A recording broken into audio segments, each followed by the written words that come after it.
before we can make this car sound like this,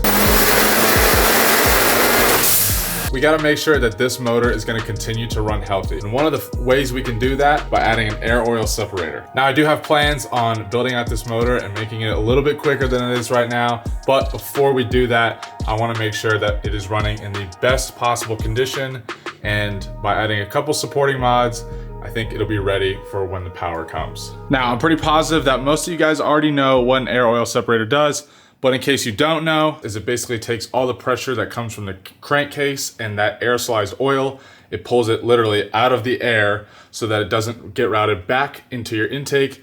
Oil in the air actually reduces the octane of the fuel. You have to bear with me right now. I don't know the exact science behind it, but it basically pulls the oil, aerosolized oil, out of the air so that your octane stays as high as possible, which decreases the likelihood of having knock events and stuff like that. So the aerosolized oil comes in through one of these ports, it actually cools it down, and then it routes it back down to the oil drain pan. From the factory, these cars do have a PCV system, but it's pretty weak, and especially when you start to increase the power, it definitely lacks a lot. This is what your factory PCV system is right here. This crossover pipe on top of the intercooler, that's gonna be getting removed. Now, this specific one is from a company called IAG. They are probably one of the most aftermarket part suppliers for Subarus. And the thing that I like about this kit the most is that it comes with all of the lines already pre-made. So if you're someone like me who doesn't necessarily care for making every single line, then this kit is perfect because all the lines are pre-made.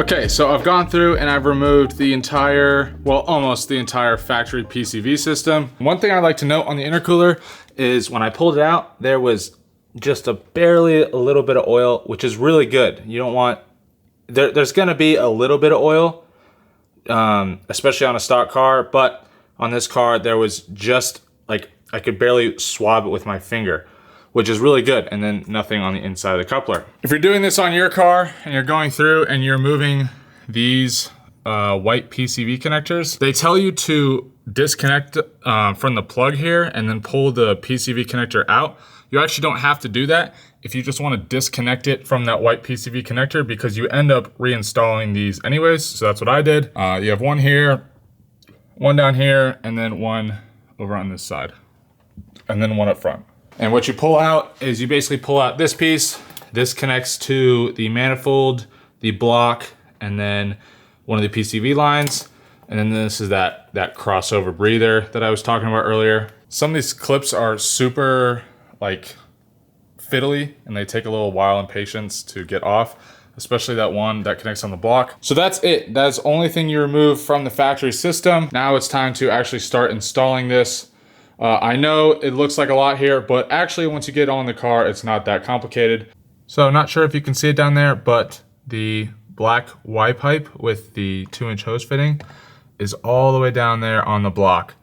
It's harder for me to get to without the camera, so it's hard for me to show it with the camera, but there it is installed. I also went ahead and prepped the wiring harness back here.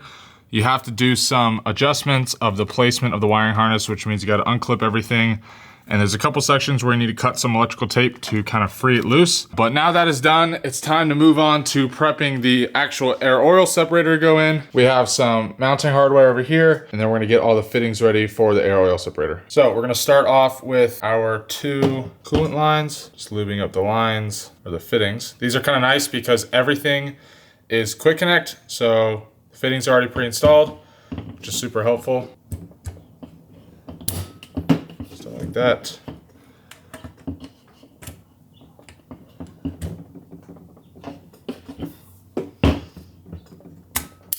like that. Next we have the 26-inch drain hose. It clips on like that. And then now it's time to throw it in the car.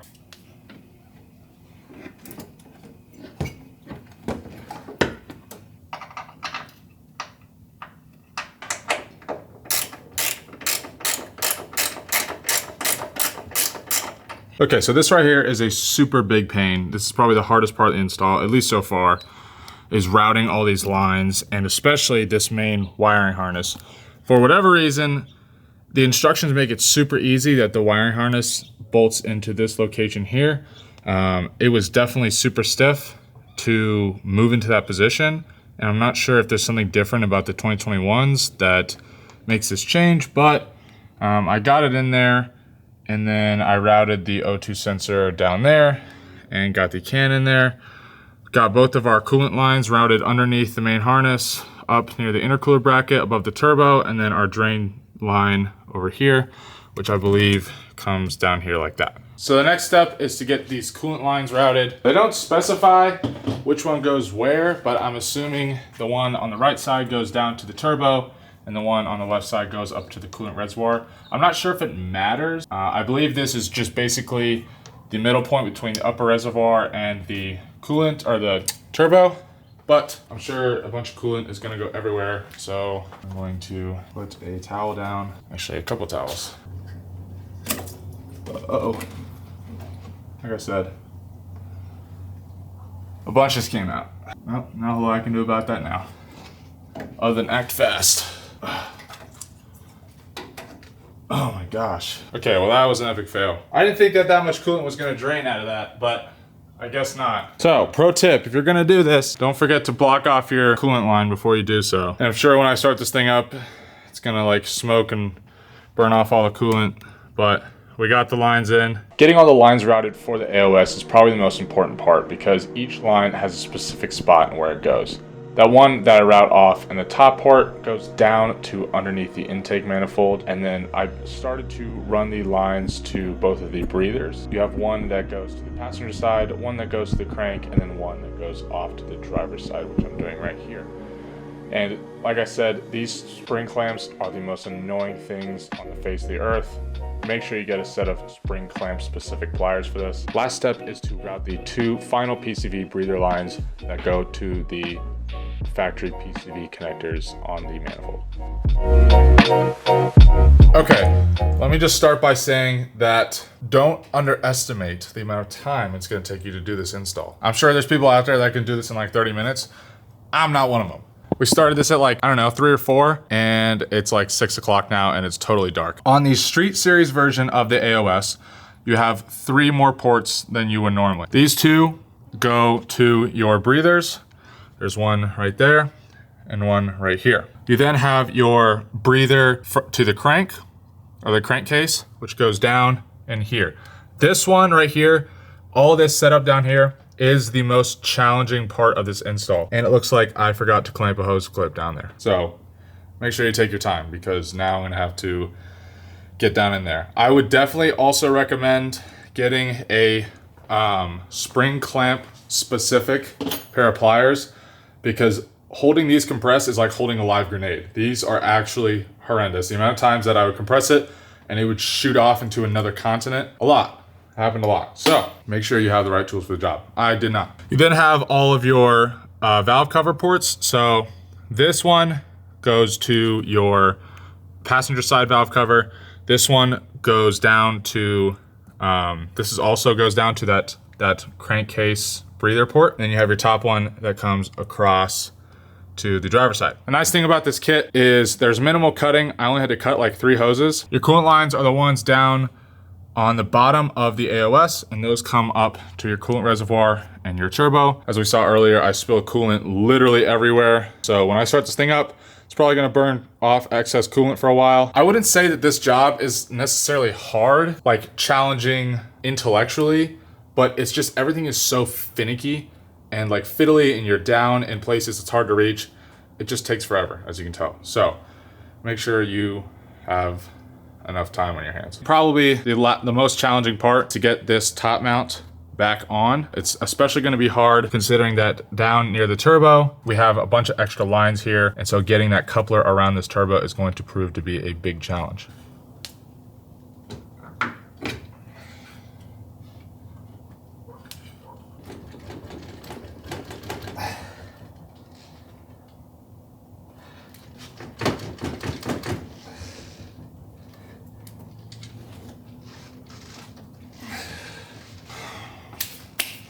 I'm gonna be totally honest here. This is like 100% the worst install I've ever done. I mean, it's now 10 o'clock and I just got the intercooler back in. It's like, it's not even that hard. Like you spend so much time fiddling with like the little things. Like I literally spent an hour trying to get the bottom snap ring clip to go in.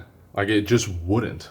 I don't know, like I tried multiple different ways. I basically had to pull off all of the lines and redo it just so I could get that one clip in.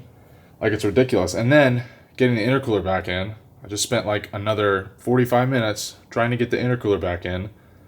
And like these top mount intercoolers on these Subarus are so bad to get in because everything, like everything is so compact on this motor, but we got it all done and it looks pretty clean. I seriously fought with this for probably a good 30 minutes and like just like shaking it and forcing it, and everything's back in, it's all done. So the last thing to do is to refill up with coolant because we lost a bunch of coolant, and to bleed the system, I gotta plug the battery back in, but hopefully everything goes smoothly. It's probably gonna burn off a bunch of coolant that's like left on the block when it gets hot, but I'm not too worried about that.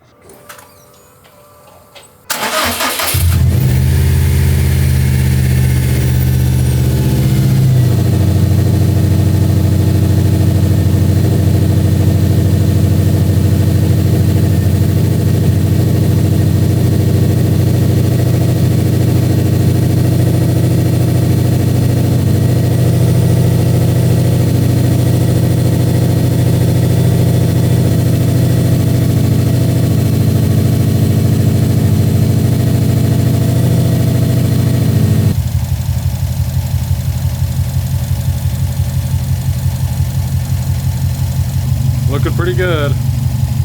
Oh, I'm dead. Holy smokes. I did not think that this is gonna take this long, but at least it's done now, and we can know that our EJ motor is just a little bit more reliable. Once we start to really kind of push some power, definitely gonna want an AOS on this thing. Before I wrap this video up, I wanna give you guys a little bit of an update on the garage, because we have some decent progress been made. The doors are in, which is kind of a nice sign. And if we walk in here, almost all of the wiring and electrical work is done.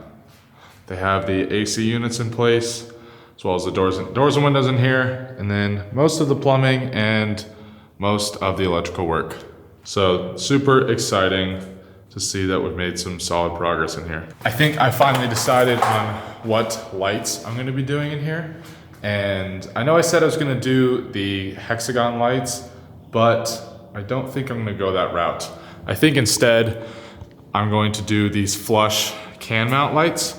It'll make a lot more sense once the drywall's in, but basically they're gonna be flush with the ceiling, and the cool thing about them is that they will be both RGB and temperature adjustable, which will be super sweet to be able to change the color in the garage whenever we want.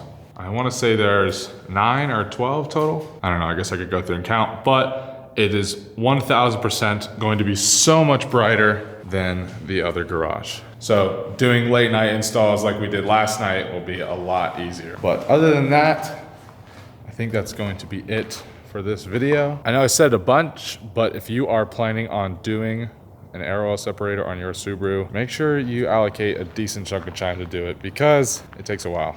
I appreciate you guys for watching. Leave a comment down below on what you think should be the next mod that we do on the STI, or if you guys want to see some type of other content, I'm always open to some ideas. And with that, we'll see you in the next one.